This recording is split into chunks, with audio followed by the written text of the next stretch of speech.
عندك اعداء وخايف منهم، ايه هو الدعاء اللي يحميك؟ تعالوا اقول لكم عليه بس بعد ما تصلوا على الحبيب.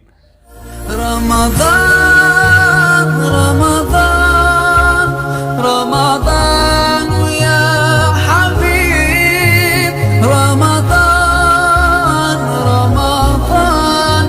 السلام عليكم ورحمة الله وبركاته. ما فيش شخص كل الناس بتحبه، ده حتى الأنبياء كان ليهم أعداء. إزاي بقى ربنا حماهم من أعدائهم؟ إيه هي الأدعية اللي تقولها ربنا يحميك؟ الدعاء الأول، سيدنا إبراهيم آخر كلمة قالها قبل ما يترمي في النار: حسبي الله ونعم الوكيل. وسيدنا النبي صلى الله عليه وسلم قالوا لما قيل له إن الناس قد جمعوا لكم فاخشوهم. الدعاء الثاني دعاء غلام أصحاب الأخدود ضد الظلمة: اللهم اكفنيهم بما شئت. وسيدنا النبي صلى الله عليه وسلم قالوا مع سراقة: الأدعية دي تحميك وتحفظك وتنصرك على من يعاديك، إن الله يدافع عن الذين آمنوا. اوعى تهملها. هتعمل إيه بقى؟ احفظوا، قرروا وشيروا. بس كده، السلام عليكم.